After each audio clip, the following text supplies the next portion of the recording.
فقلت استغفروا ربكم إنه كان غفارا. Mohon dijelaskan berkaitan dengan masalah kias, karena sebagian besar bid'ah diakui kias.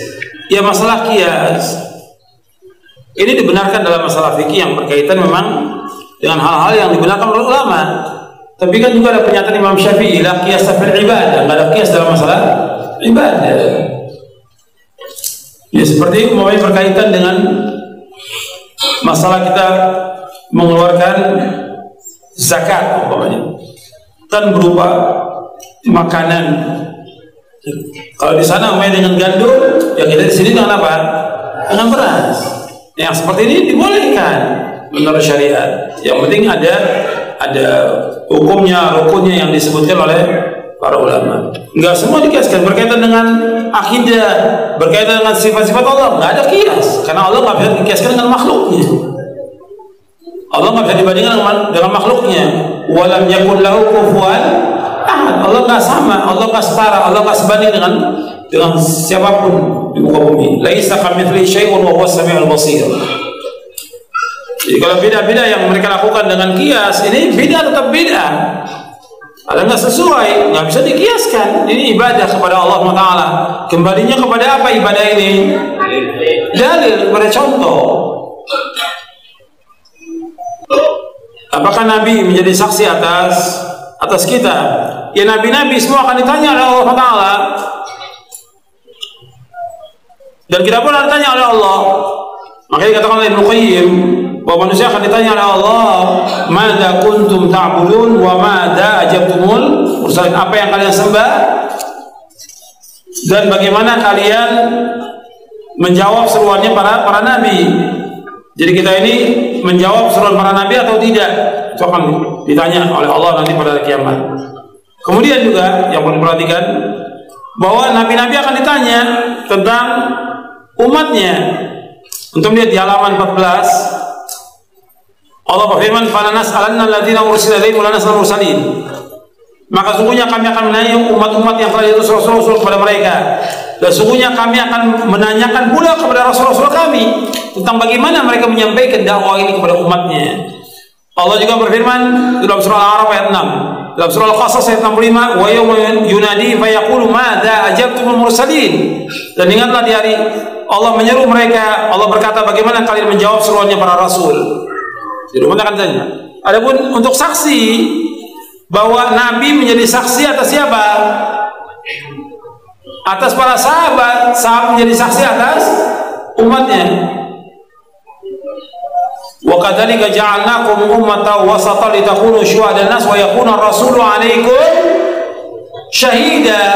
Di awal juz yang kedua dalam surah Al-Baqarah, kami jadikan umat ini sebagai umat yang pertengahan, agar kalian para sahabat menjadi saksi atas semua umat, dan Rasul menjadi saksi atas kalian.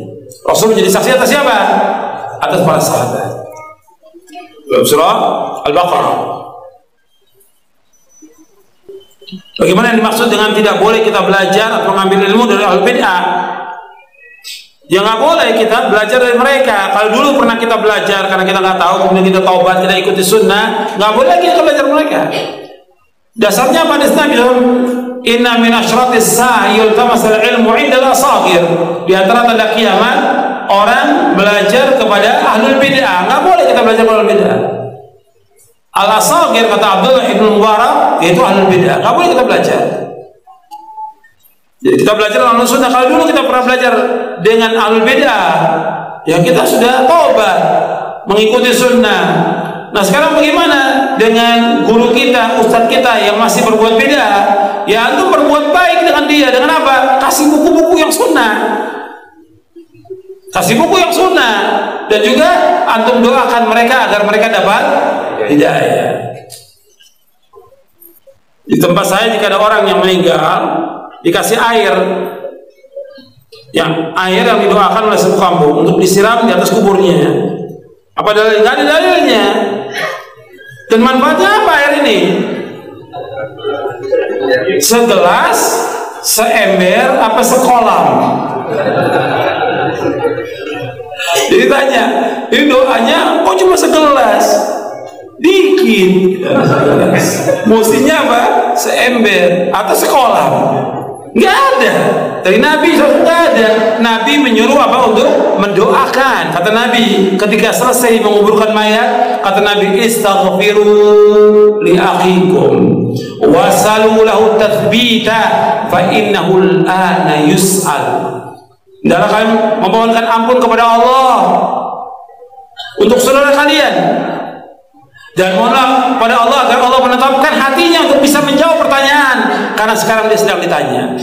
Maka kita doakan doa yang paling gampang dan semua umat Islam bisa mendoakannya. Allahumma ighfir lahu, Allahumma tsabbithu, Allahumma ighfir lahu, Allahumma tsabbithu. Bisa nggak tuh? Allahumma ighfir lahu, Allahumma tsabbithu. Ya Allah, ampunlah dia, ya Allah, kuatkanlah dia. Selesai menguburkan mayat dan doakan itu. Nggak panjang-panjang pendek. Allahumma ighfir lahu, Allahumma tsabbithu. Kalau dari keluarganya, ya doakan yang banyak, yang panjang. Anaknya umpamanya doakan dengan yang panjang boleh. Allahumma ighfir lahu warhamhu wa'afihi wa'fu terus yang panjang. Tapi kalau bagi kita yang hadir cukup doakan Allahumma ighfir lahu, Allahumma tsabbithu. Ringan, mudah, nggak sulit. Tapi nggak ada riwayat bawa air, bawa kembang, bawa segala macam, nggak ada. Ini semua perbuatan bid'ah dan nggak ada manfaatnya. Air buat apa untuk si mayit? Apa dia mau minum? Untuk apa? Atau dia adzankan? Nggak ada. Adzan untuk apa? Untuk sholat yang 5 waktu.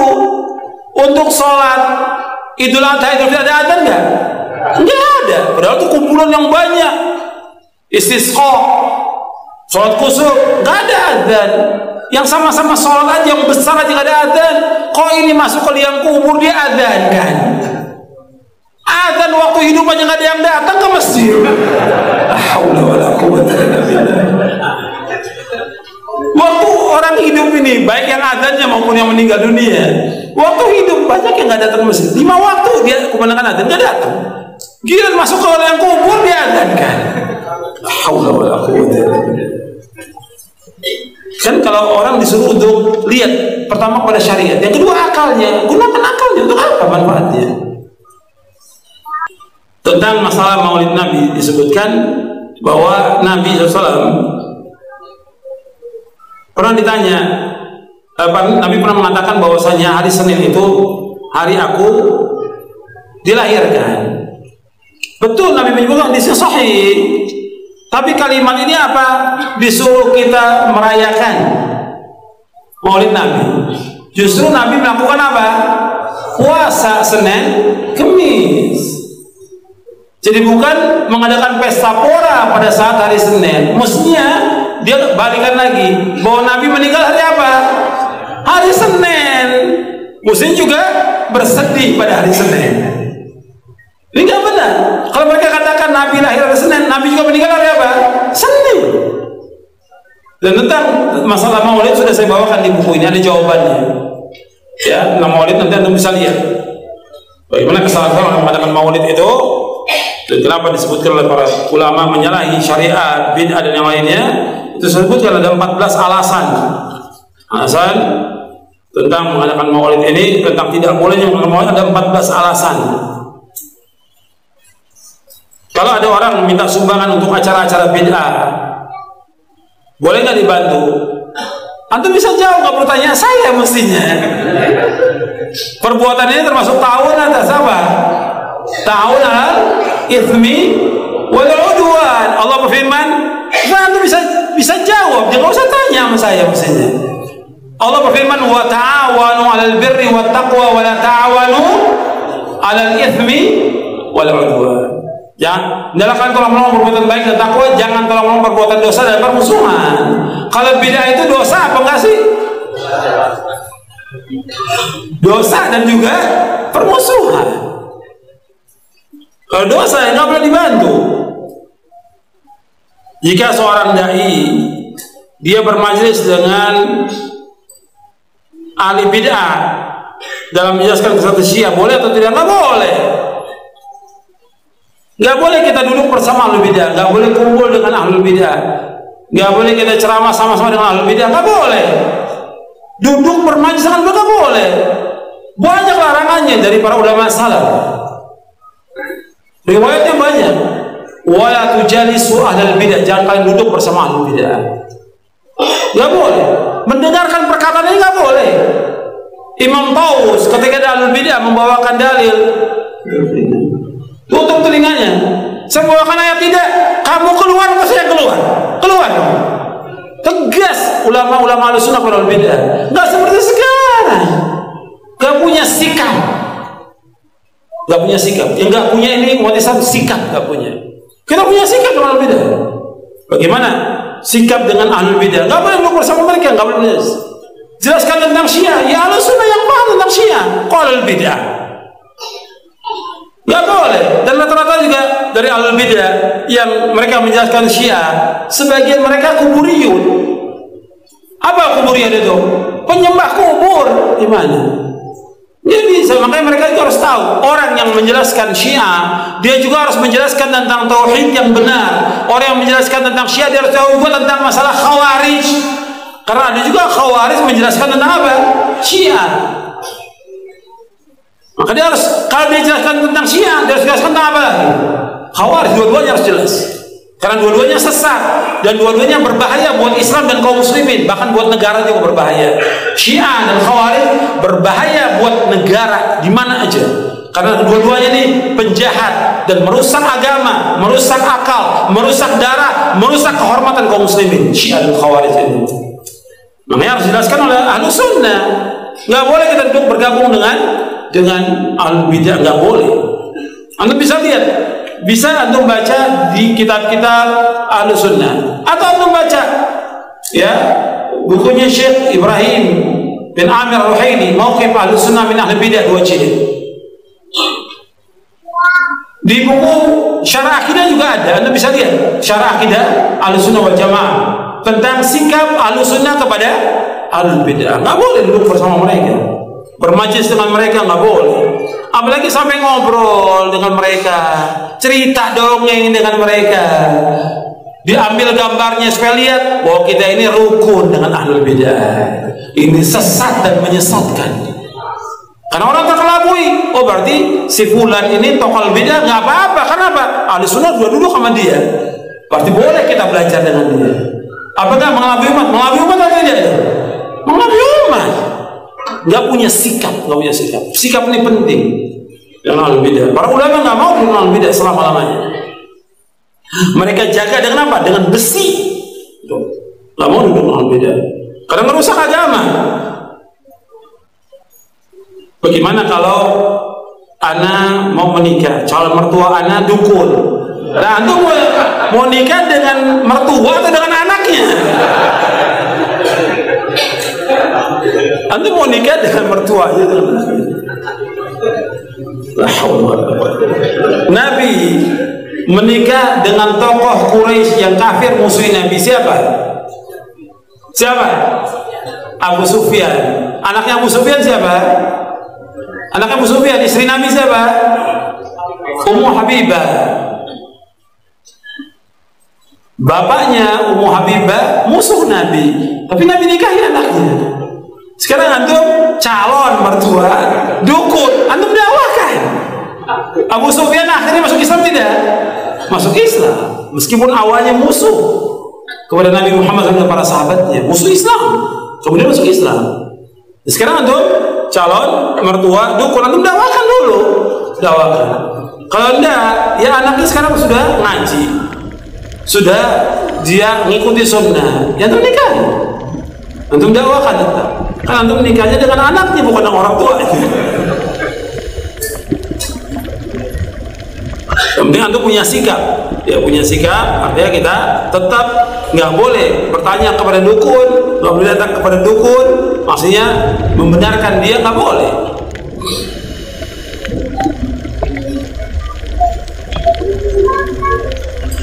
Bagaimana kalau orang dari keluarga mengadakan tahlilan? Ya antum berusaha untuk menasihati. Karena tanya kepada mereka, dalilnya ada atau tidak tahlilan itu? Di zaman Nabi SAW yang pertama meninggal, ya, yang beriman pertama kali kepada Nabi siapa? Yang beriman kepada Nabi pertama kali siapa? Khadijah bintu Khuwailid radhiyallahu anha wa ardhaha, istri Nabi yang Nabi paling cintai dari semua istrinya, meninggal dunia.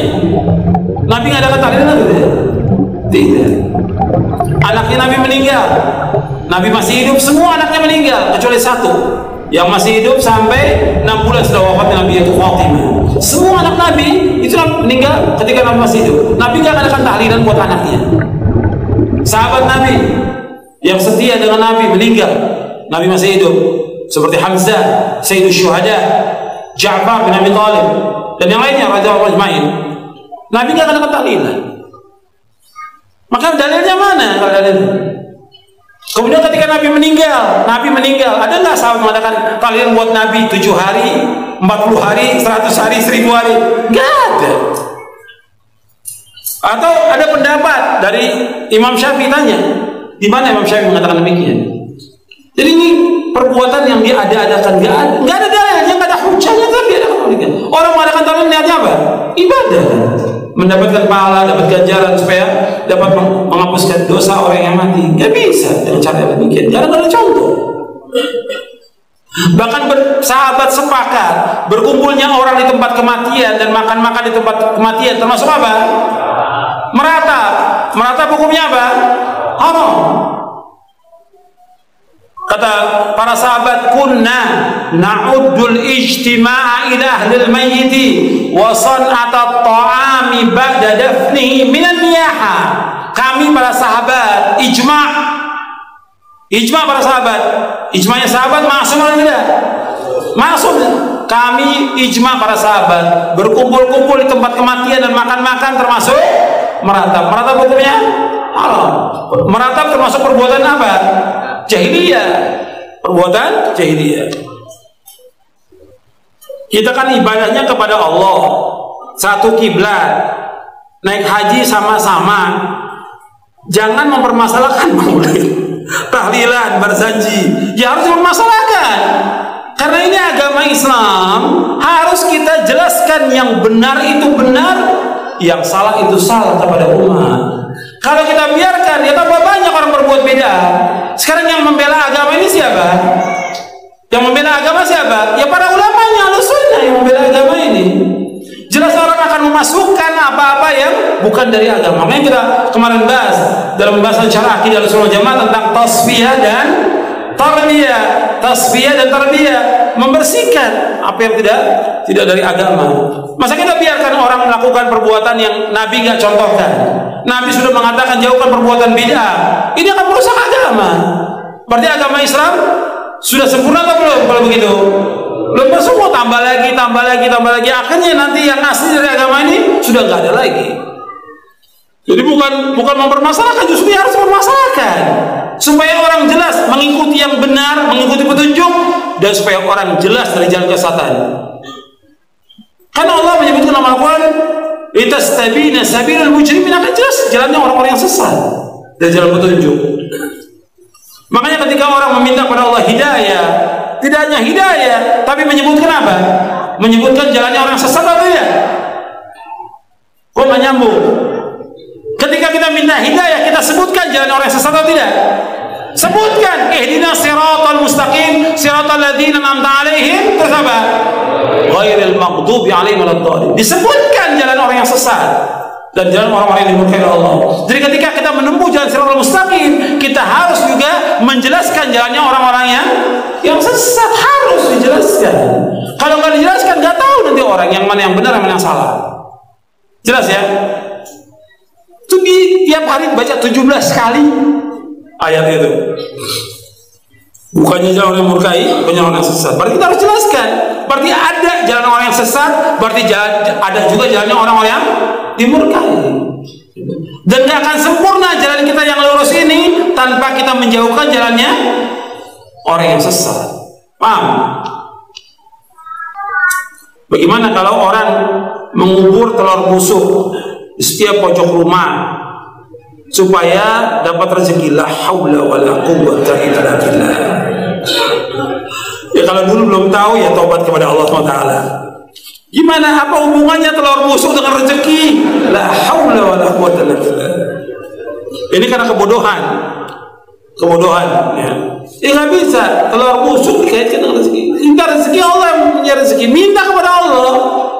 Kemudian jalankan sebabnya, tawakal kepada Allah, jalankan sebabnya dengan ikhtiar.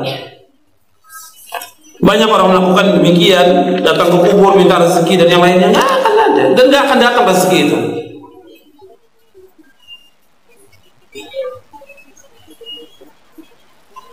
Bagaimana tentang masalah ISIS? Ya ISIS sesat, ISIS kadang-kadang Khawarij. Kalau mereka berjenggot, di zaman dulu juga Khawarij berjenggot. Di zaman dulu, zaman Ali bin Abi berjenggot. Ininya Masya Allah dahinya, karena sholatnya Masya Allah, sholat wajib, sholat malamnya, hafal Quran. Khawarij itu jadi tetap sesat, menjadi ukuran tentang masalah dia berjenggot, tidak isbah. Akidahnya yang harus kita lihat, akidahnya benar atau tidak, manhajnya benar atau tidak. Bukan masalah soal jenggot betul itu sunnah Nabi, wajib orang untuk memelihara jenggot, nggak boleh dicela, haram hukumnya mencukur jenggot, hukumnya haram dalam Islam. Begitu juga orang isbah, laki-laki nggak boleh, hukumnya haram. Tapi harus perhatikan tentang akidahnya. Dari jamaah-jamaah yang sesat juga pakai jenggot dan tidak isbah. Tapi akidahnya gimana? Manhajnya gimana? Yang penting akidah dan manhajnya. Itu penting. Itu harus dijelaskan kepada mereka. Bagaimana kalau kita datang ke kuburan orang tua, karib kerabat, kemudian kita membaca Al-Fatihah. Baca Al-Fatihah nggak ada contoh. Al-Fatihah untuk orang mati nggak ada contoh dan nggak akan sampai. Imam Syafi'i mengatakan demikian, sebagaimana dikatakan oleh Al-Hafidz Ibnu Katsir ketika menafsirkan ayat dalam surah An-Najm ayat 39, wa an laisa lil insani illa ma sa'a. Seseorang tidak mendapatkan apa yang diusahakan. Kata Ibnu Katsir bahwa Imam Syafi'i berpendapat bahwa nggak bisa orang mengirimkan bacaan atau pahala kepada orang, nggak bisa, nggak akan sampai. Masalah ibadah kembali kepada masing-masing orang. Jadi Al-Fatihah nggak sampai. Begitu juga yang lainnya, baca Al-Quran. Kadang-kadang orang sudah meninggal, dibacakan Quran. Orang disuruh membaca Al-Quran di mana? Di rumah. Terutama surah Al-Baqarah, di masjid baca Al-Quran, bukan di kuburan. Al-Quran ini diturunkan oleh Allah untuk ancaman kepada siapa? Orang hidup, orang mati. Di surah Yasin ayat 70 Allah berfirman, liyunzira man kana hayyan wa yahiqqal qawlu 'alal kafirin. Bahwa Al-Quran diturunkan Allah untuk mengancam orang yang hidup, hayyan, orang yang hidup, bukan orang mati. Kok orang mati dibacakan Quran? Manfaatnya apa? Nggak ada manfaatnya. Disuruh kita baca Al-Quran di rumah kita. Kata Nabi, la taj'alu buyutakum maqabira inna syaitana yanfiru minal baiti alladhi tuqra'u fi surah Al-Baqarah. Jangan kamu jadikan rumah kamu seperti kuburan, sesungguhnya syaitan lari dari rumah yang membacakan surah Al-Baqarah. Nggak ada para sahabat membacakan Quran di kuburan, nggak ada. Kemudian juga mengirimkan Al-Fatihah kepada Nabi juga nggak ada. Ini kan banyak orang setiap hari dari majelis ila hadratin Nabi Al-Fatihah. Dari mana dalilnya? Dari mana dalilnya? Dari mana? Yang disuruh kita membanyakan apa? Sholawat kepada Nabi, bukan baca Al-Fatihah. Kenapa enggak Al-Baqarah? Kenapa enggak Ali Imran? Kenapa enggak An-Nisa? Kenapa enggak Al-Maidah? Kok Al-Fatihah? Enggak ada dalilnya. Di Quran maupun di hadis Nabi yang sahih, enggak ada para sahabat kumpul, ayo kita baca Al-Fatihah untuk Nabi. Enggak pernah ada. Enggak ada sebuah riwayat yang demikian dan enggak akan sampai. Perhatikan, yang Nabi mau kepada umatnya apa? Ittiba, mengikuti beliau, bukan mengirimkan Al-Fatihah. Nabi sudah tempatnya di sorga yang paling tinggi. Nabi itu Firdaus al-A'la yang paling tinggi. Yang pertama kali membuka pintu sorga siapa? Rasulullah SAW. Kita kayak banyak amalan aja ngirimkan Fatihah ke Rasulullah. Disuruh ittiba kepada beliau. Yang Allah perintahkan salawatkan salawat Nabi sesuai dengan sunnah.